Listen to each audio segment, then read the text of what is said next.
Sebelum mulai jangan lupa dukung dan subscribe channel kami.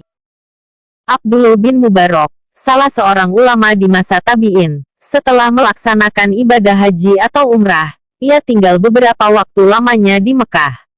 Ketika itu terjadi masa paceklik karena telah beberapa bulan lamanya tidak terjadi hujan. Maka orang-orang datang ke suatu lapangan luas untuk melaksanakan sholat istisqo, atau sholat meminta hujan. Abdullah bin Mubarak ikut serta dalam jemaah salat tersebut. Usai sholat dan memanjatkan doa kepada Allah, tidak terlihat tanda-tanda bahwa hujan akan turun. Hingga malam menjelang tidak ada awan tebal yang datang membawa air untuk menyirami wilayah Mekah dan sekitarnya. Keesokan harinya, mereka mengulang lagi sholat istisqo tersebut, tetapi masih juga tidak ada pertanda akan turunnya hujan, termasuk ketika mereka melakukannya untuk ketiga kalinya pada hari berikutnya.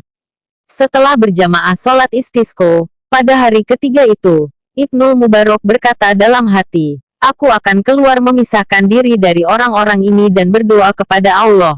Mudah-mudahan Allah melimpahkan rahmatnya dan mengabulkan doaku sehingga hujan bisa turun." Ia berjalan diam-diam menuju perbukitan di sekitar Mekah, dan masuk salah satu gua yang berada di sana. Tetapi belum sempat ia berbuat apa-apa, tiba-tiba masuklah ke dalam gua itu seorang lelaki berkulit hitam, yang tampaknya seorang budak. Entah tidak tahu, pura-pura tidak tahu atau merasa minder melihat penampilan Ibnu Mubarak yang layaknya seorang ulama khusyuk dan budak berkulit hitam itu tidak menyapa atau memberi salam kepadanya. Lelaki hitam itu langsung sholat 2 rakaat yang tampaknya sederhana dan ringkas. Setelah mengucap salam, ia meletakkan kepalanya di tanah dan berdoa, "Ya Allah, sesungguhnya mereka itu adalah hamba-hambamu. Mereka telah melaksanakan sholat istisqo selama 3 hari, tetapi engkau belum berkenan juga menurunkan hujan. Maka demi keagungan dan kemuliaanmu, aku tidak akan mengangkat kepalaku hingga engkau menurunkan hujan kepada kami." Beberapa waktu lamanya ia dalam keadaan seperti itu. Tiba-tiba datang awan hitam bergulung-gulung. Kemudian hujan turun dengan derasnya. Lelaki itu segera mengangkat kepalanya dan keluar gua, berjalan menembus hujan tanpa berkata apa-apa. Sejenak Ibnu Mubarak tertegun melihat pemandangan itu, dan segera setelah tersadar ia berjalan mengikuti lelaki hitam itu menembus hujan. Ia terus membuntutinya hingga memasuki sebuah perkampungan, dan lelaki hitam itu memasuki sebuah rumah yang cukup bagus. Ia duduk diam di depan rumah itu beberapa waktu lamanya, sampai seseorang keluar. Ibnu Mubarak berkata, "Rumah siapakah ini?" Lelaki itu berkata, "Rumah Tuan Fulan bin Fulan. Bisakah saya membeli budak dari dirinya?" Kata Ibnu Mubarak lagi. Lelaki itu berkata, "Bisa dan silahkan masuk." Ibnu Mubarak dipersilahkan duduk dan lelaki itu segera memanggil tuannya. Sang pemilik rumah menemui Ibnu Mubarak sambil membawa seorang budak yang bagus wajahnya dan tampak cekatan. Tetapi ia berkata, "Aku tidak menginginkan orang ini, apakah engkau mempunyai budak lainnya?"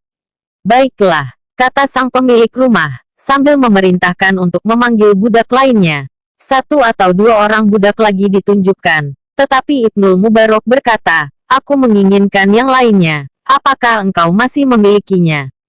Tujuan utama Abdullah bin Mubarak adalah lelaki hitam yang ditemuinya di dalam gua itu.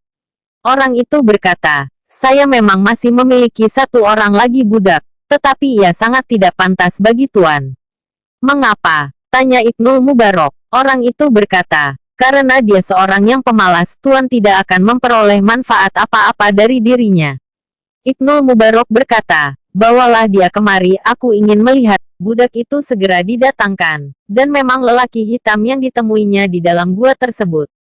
Tampak kegembiraan di matanya dan segera ia berkata, "Aku ridho dengan orang ini, berapa engkau ingin menjualnya?" Orang itu berkata, "Saya dahulu membelinya 20 dinar, tetapi sekarang tidak laku walau hanya 10 dinar. Saya akan membelinya seharga 10 dinar darimu," kata Abdullah bin Mubarak, yang langsung mengeluarkan uang 10 dinar dan memberikannya kepada orang itu. Ibnu Mubarak membawa budak hitam itu ke tempat tinggalnya.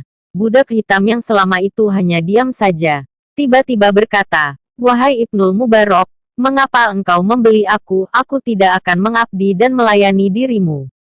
Walau sempat menduga sebelumnya karena peristiwa di dalam gua itu, masih juga Ibnul Mubarok terkejut karena budak itu mengetahui dan menyebut namanya. Padahal ia belum pernah memperkenalkan diri, termasuk kepada pemilik sebelumnya.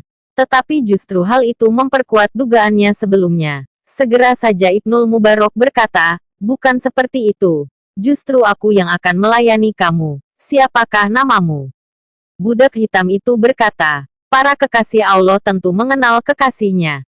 Ketika lelaki hitam itu akan beranjak untuk berwudu, Ibnul Mubarok segera mengambil air untuknya dan mempersiapkan sandal, serta menunjukkan kamar untuk dirinya. Di dalam kamar lelaki hitam itu sholat 2 rakaat. Ibnul Mubarok yang memang sengaja menguping itu, mendengar dia berdoa setelah sholatnya, layaknya sedang bersyair, berpuisi. "Wahai Tuhan pemilik rahasia, rahasia telah menjadi nyata, terbuka, saya tidak lagi menginginkan kehidupan ini, setelah rahasia hidupku diketahui." Beberapa waktu lamanya Ibnul Mubarok menunggu, tetapi ia tidak mendengar suara atau gerakan apapun. Maka ia masuk ke dalam kamar dan mendapati lelaki hitam itu telah meninggal. Ia segera mengurus jenazahnya dengan penuh takzim, hingga memakamkannya. Hanya sedikit orang saja yang membantu dan mengiringi jenazahnya karena hanya seorang budak hitam yang tampak sangat sepele. Hal itu justru menggembirakan bagi Ibnul Mubarok karena ia sendiri yang akhirnya banyak berperan dalam mengurus jenazah kekasih Allah tersebut. Malam harinya, Ibnul Mubarok bermimpi bertemu dengan Rasulullah. Di sisi kanan beliau ada seorang tua, Syaikh, yang wajahnya tampak bersinar, dan budak hitam itu berada di sisi kiri beliau. Nabi Muhammad bersabda dalam mimpinya itu, "Mudah-mudahan Allah membalas engkau dengan kebaikan yang berlimpah karena apa yang telah engkau lakukan itu. Aku tidak melihat adanya bahaya dan kesulitan yang akan engkau hadapi karena engkau telah berbuat kebaikan kepada kekasihku ini." Beliau menunjuk lelaki hitam tersebut, dan Ibnul Mubarak berkata, "Ya Rasulullah, apakah dia itu kekasihmu?" "Benar," kata Nabi Muhammad, "dan dia juga kekasih Khalilur Rahman, Ibrahim alaihi salam." Beliau menunjuk lelaki tua di sisi kanan beliau, dan Ibnul Mubarok tersentak bangun dari tidurnya. Ia segera bangkit berwudu dan sholat 2 rakaat, kemudian berdoa yang lebih banyak diisinya dengan ucapan syukur kepada Allah.